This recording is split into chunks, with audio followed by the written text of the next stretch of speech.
하늘 말씀 함께 보겠습니다. 시편 98편 1절에서 9절 말씀 함께 보시겠습니다. 구약성경 시편 98편입니다. 1절에서 9절까지 하늘 말씀 한 절씩 교독하도록 하겠습니다. 새 노래로 여호와께 찬송하라. 그는 기이한 일을 행하사 그의 오른손과 거룩한 팔로 자기를 위하여 구원을 베푸셨음이로다. 여호와께서 그의 구원을 알게 하시며 그의 공의를 음악하여 그가 이스라엘의 집에 베푸신 인자와 성실을 기억하셨으므로 땅끝까지 이르는 모든 것이 우리 하나님의 구원을 보았도다. 온 땅이여 여호와께 즐거이 소리치시라. 소리내어 즐겁게 노래하며 수금으로 여호와를 노래하라. 수금과 음성으로 노래할지어다.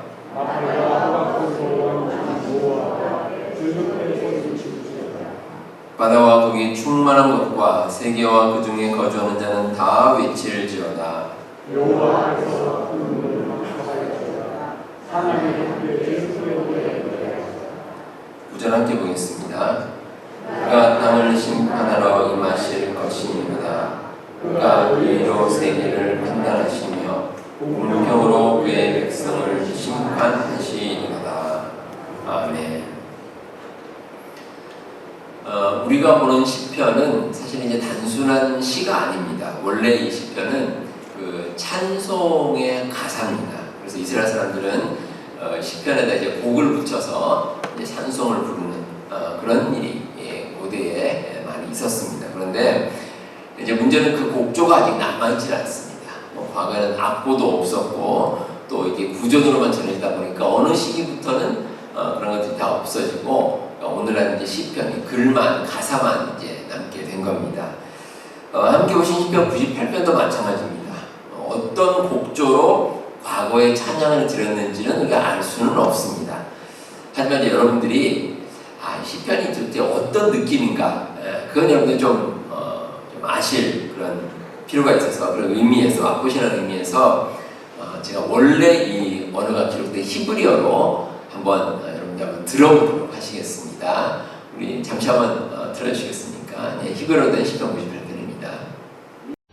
מזמור צד ח' מזמור שירו לאדוני שיר חדש כי נפלאות עשה הושיע לו ימינו וזרוע קודשו הודיע אדוני ישועתו לעיני הגויים גילה צדקתו זכר חסדו ואמונתו לבית ישראל ראו כל אפסי ארץ את ישועת אלוהינו הריעו לאדוני כל הארץ פיצחו ורננו וזמרו זמרו לאדוני בכינור וכל זמרה בחצוצרות וכל שופר הריעו לפני המלך אדוני ירעם הים ומלואו תבל ויוש ובה נהרות תמחה וכף יחד הרים ירננו לפני אדוני קיווה לשפוט הארץ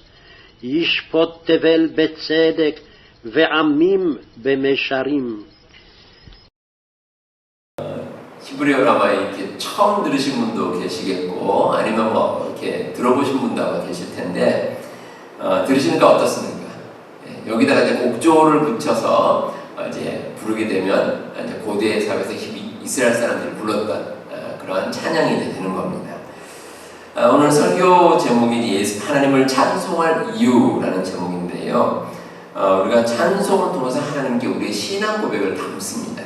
내가 하나님께 고백할 내용들, 그 내용들을 이제 찬송에 담고 또 하나님은 우리의 찬송이 대상이 되시는 분이시고 또 이 찬송을 받으시기에 합당하신 분이십니다. 그럼 우리가 찬송을 드릴 때 과연 그 이유가 무엇일까? 왜 우리가 하나님께 찬송을 드릴까? 거기에 대해서 함께 한번 살펴보도록 하겠습니다.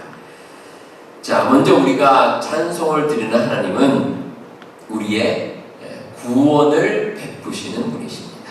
그래서 우리가 구원의 하나님을 찬송을 합니다.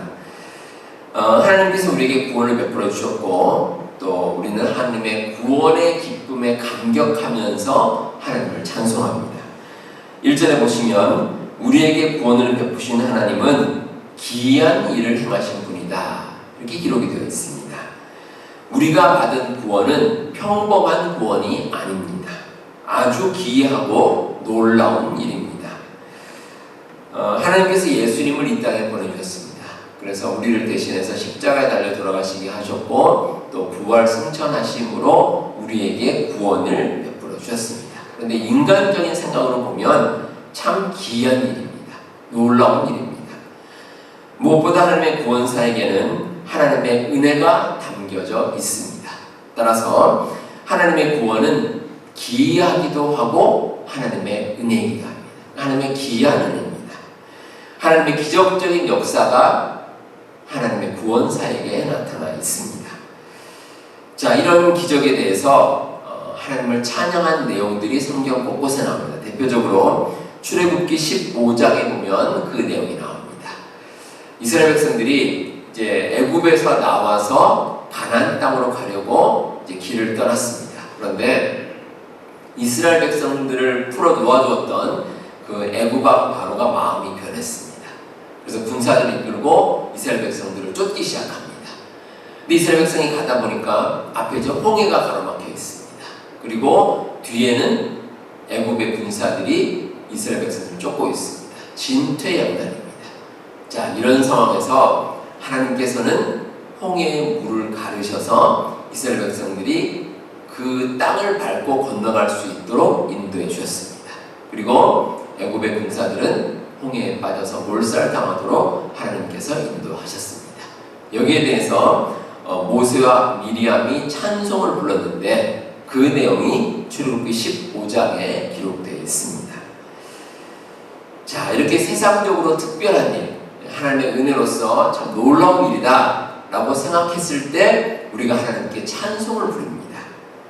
근데 가만히 살펴보면 사실은 우리의 삶에 많은 부분들이 기적입니다. 우리가 평범하다고 생각했던 일들, 다시 말해서 우리가 숨 쉬고 음식을 먹고 생활하고 일하고 이 모든 일들이 사실은 하나님의 은혜가 아니면 이루어지지 않는 일들이 참 많습니다. 제가 어린 시절에 몸이 좀 많이 아팠습니다. 그래서 여러 번 이제 수술도 많이 하고 또 이제 병원에 입원도 많이 했었는데 이제 병원에 입원해서 병실에 이제 가만히 누워 있으면 이제 창 밖으로 지나가는 사람들이 보입니다. 근데 그 이제 사람들 보면 뭐 일상적인 삶을 사는 거죠. 어딘가 이제 출근하는 사람도 있고 또 일하러 오는 사람도 있고 뭐 사람들이 이제 분주하게 왔다 갔다 합니다. 그런데 제 마음속에 드는 생각이 있었습니다. 저 사람들이 과연 병실에 누워있는 내 마음을 알 수 있을까라는 생각이었습니다. 자, 여러분들 어떻습니까? 그 사람들이 병실에 누워있는 환자들의 마음을 이해하고 알 수 있겠습니까? 잘 모릅니다. 잘 모릅니다. 왜냐하면 저도 이 병원에서 퇴원을 하고 시간이 지난 후에 병실에서의 일을 잊어버렸기 때문입니다. 하물며 입원조차 하지 않은 사람들이 어떻게 환자의 마음을 알겠습니까? 그런데 이렇게 평범한 일상은 고난도 그냥 주어지지 않습니다. 평범한 일상이 결코 그냥 주어지는 것이 아닙니다. 우리가 잘 생각해보면 우리가 아주 특별한 일에 대해서 참 기적이다, 은혜다라고 생각하지만 사실은 우리가 숨쉬고 살아가는 세상의 모든 일들이 하나님의 기적이고 하나님의 은혜입니다. 참 놀라운 일입니다. 그래서 우리가 그 은혜에 감사할 것이고 또 그 은혜에 대해서 찬송해야 할 것입니다. 무엇보다 하나님의 은혜를 생각할 때 우리의 자격을 생각하지 않을 수가 없습니다. 우리가 과연 하나님의 은혜를 받을 자격이 있는가라는 겁니다. 결론은 우리는 그럴 자격은 없다는 겁니다. 구약 성경에서 하나님께서 이스라엘 백성들을 선택하셨습니다. 그런데 이스라엘 백성들은 하나님의 선택받은 백성이 될 자격이 사실은 없습니다. 그렇게 뛰어나지도 않고 또 대단한 민족도 아닙니다. 오히려 하나님께서는 은혜로 이스라엘 백성들을 선택하셨지만 이스라엘 백성들은 자기들이 선택받았다면서 자기 입으로 자랑을 합니다. 그래서 입버릇처럼 우리는 선택받은 아브라함의 후손이다 라고 떠버립니다. 하지만 실제로 이스라엘 백성들은 그럴 만한 자격이 없는 사람들입니다. 이스라엘 사람으로서 같은 이스라엘 사람이죠. 이제 세례 요한이 선택받았다고 교만한 그 이스라엘 백성을 향해서 이렇게 얘기를 합니다. 누가복음 3장 8절에 그러므로 회개에 합당한 열매를 맺고 속으로 아브라함이 우리 조상이라 말하지 말라. 내가 너에게 이르노니 하나님이 능히 이 돌들로도 아브라함의 자손이 되게 하시리라. 이 이스라엘 백성들을 비롯해서 세상 누구도 하나님의 은혜를 받을 자격은 사실 없습니다. 그렇게 대단하지 않습니다. 그런데 하나님께서는 우리 모두를 하나님의 자녀로 삼아주셨습니다. 참 놀라운 하나님의 은혜입니다. 시오노 나나미라는 작가가 쓴 로마인 이야기라는 책이 있습니다. 그 책에 보면 이런 이야기가 나옵니다. 이 고대 로마가 사실은 처음부터 큰 나라는 아니었습니다. 그런데 시간이 지나면서 급속도로 나라가 커졌습니다. 근데 그 여러 가지 이유가 있겠지만 아주 중요한 이유가 이런 이유가 있습니다. 로마 제국 초기에 여러 나라들이 이제 부족들을 정복을 하는데 그런데 그 부족들을 정복을 하면서 정복한 민족들을 그대로 수용을 합니다. 있는 그대로 수용합니다. 그렇게 정복한 부족 가운데 하나가 알바론가라는 이름의 부족이 있습니다. 근데 그 부족을 점령한 후에 그 부족 사람들을 그대로 받아들입니다. 그래서 부족 사람들에게 로마 시민권도 주고 또 혹시 그 부족에서 귀족으로 있었다면 그 귀족의 직분을 그대로 유지하게끔 도와줍니다. 근데 그 사람들을 그대로 품은 겁니다. 근데 이 알바론가라는 부족에서 아주 유명한 가문이 이 율리우스라는 가문이 있습니다. 근데 그 가문에서 나중에 이 로마의 황제, 유명한 황제가 됐죠. 율리우스 시저가 거기서 나왔다는 겁니다. 그러니까 로마가 그렇게 함으로써 많은 민족들을 품을 수가 있었고 로마가 커질 수가 있었습니다. 근데 하나님의 은혜가 이와 같습니다. 우리가 그럴 만한 자격이 되지 않음에도 불구하고 우리는 죽을 수밖에 없는 죄인임에도 불구하고 하나님께서 우리를 품어주셨습니다. 그리고 우리로 하여금 이 세상에서 하나님의 자녀로서 살아갈 수 있도록 인도하셨습니다.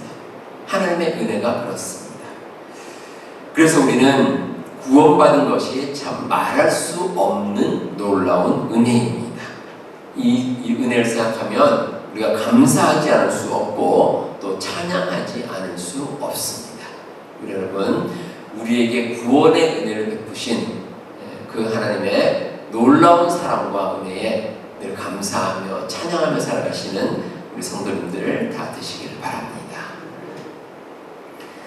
자, 하나님께서 베푸신 구원의 은혜 또 하나의 특징이 있습니다. 인자하심과 성실하심입니다.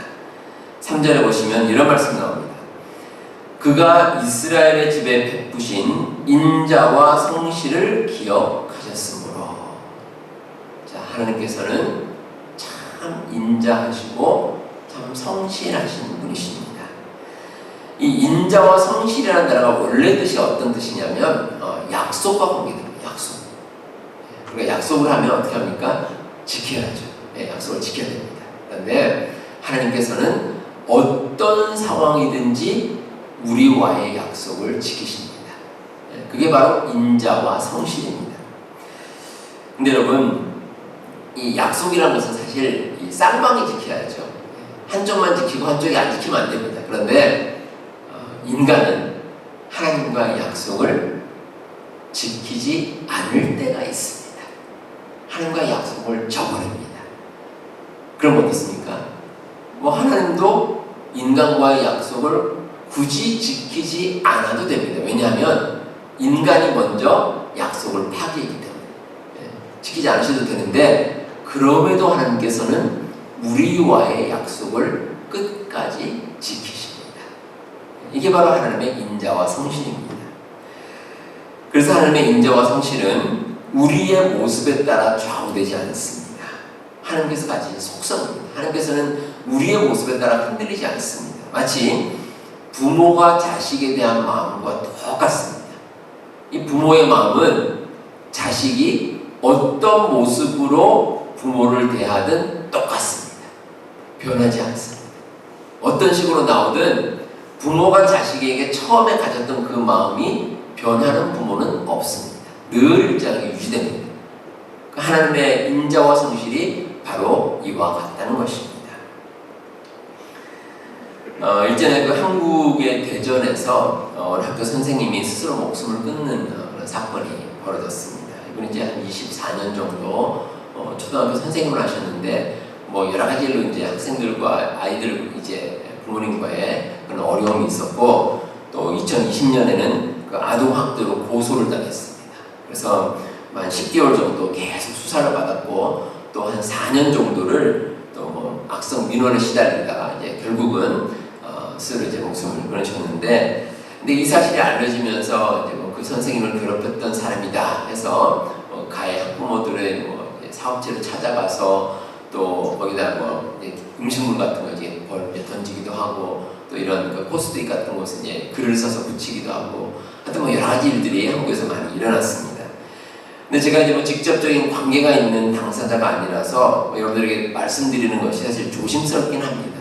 그런데 한 가지 안타까운 것은 사태가 지금 이 순간까지 진행되는 모든 과정에서 품는 마음이 전혀 나타나지 않았다는 겁니다. 그런 게 없었습니다. 아이 문제 때문에 고소를 하는 것부터 시작해서 뭐 4년 동안 민원을 제기하는 것도 그렇고 또 한 사람의 귀중한 목숨을 잃었는데 그럼에도 논란과 갈등이 계속된다는 것이 참 안타깝습니다. 이 사람은 저마다 가진 생각이 있습니다. 그래서 자기의 뜻 가운데 생각 가운데 판단을 하지만 그러나 그런 모든 갈등과 다툼의 고리를 끊는 것은 품는 마음입니다. 누군가를 품는 겁니다.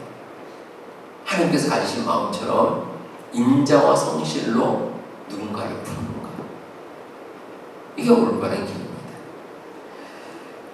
물론 그것이 쉽지는 않습니다.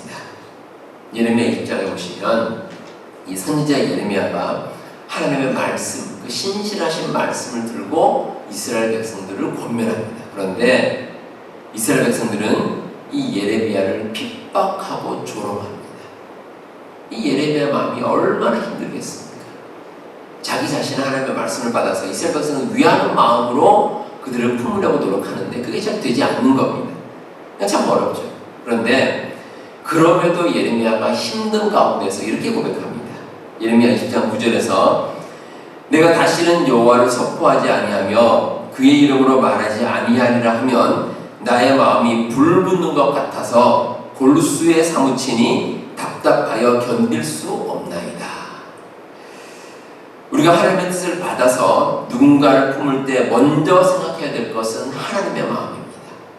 하나님께서는 우리가 부족하고 우리가 잘못되었음에도 불구하고 우리의 모습을 품어주십니다. 우리의 부족함과 허물을 아시고 인자와 성실로 우리를 함께 하시고 우리를 품어주십니다. 그 하나님의 마음을 본을 삼아서 우리가 해야 될 일은 우리의 형제 자매들을 품어주는 것입니다. 어느 누구든지 그들을 품음으로써 그 귀한 마음으로 우리가 하루하루를 살아갈 수 있습니다. 자, 마지막으로 우리가 찬송해야 될 하나님, 우리가 구원을 베푸신 하나님을 찬송하고 또 하나는 정의로 심판하시는 하나님을 우리가 찬송합니다. 9절 말씀해 보시면 의로 세계를 판단하시며 공평으로 그의 백성을 심판하신다 라는 말씀이 기록되어 있습니다. 하나님께서는 이 세상과 이 세상에 있는 모든 사람들을 심판하십니다. 그런데 하나님의 판단과 심판의 전제 조건이 있습니다. 의와 공평입니다. 의와 공평. 세상에서도 어떤 재판을 할 때 기준이 되는 법이 있습니다. 그런데 이 세상의 법은 완벽하지 않습니다. 근데 하나님의 법은 완벽하십니다. 의로움과 공평함으로 이 세상을 판단하시고 이 세상을 심판하십니다. 이렇게 의와 공평에 따라 정의로운 심판이 이루어지면 의인과 악인의 희비가 엇갈립니다. 이 악인들은 하나님의 심판으로 인해서 형벌을 받습니다. 하지만 의인들은 구원의 자리에 이릅니다. 그래서 우리는 하나님의 심판에 대해서 찬송하고 나아가는 것입니다.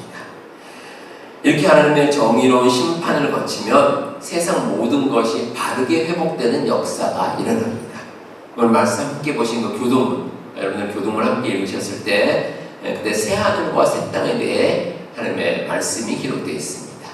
이 새하늘과 새 땅이 하나님의 심판으로 인해서 펼쳐집니다. 새하늘과 새 땅은 심판 이전에 존재했던 것과 다릅니다. 다시는 사망이 없고 또 애통하는 것이나 곡하는 것이나 아픈 것이 다시 있지 않습니다. 그리고 보좌에 앉으신 예수님께서 만물을 새롭게 하십니다. 놀라운 일이 새하늘과 새 땅을 통해서 일어납니다. 우리는 이러한 하나님을 찬송합니다. 우리가 하나님께 나아갈 때 정말 하나님께서는 우리를 지켜주시고 우리를 인도하시고 또 우리가 선하게 살아갈 때 하나님께서 우리를 모든 것을 품어주셔서 정의롭게 모든 것을 심판하시는 겁니다. 그래서 우리는 그 하나님을 믿고 끝까지 살아갈 수 있습니다. 하나님의 놀라운 역사는 이 세상에 나타납니다. 반드시 있습니다.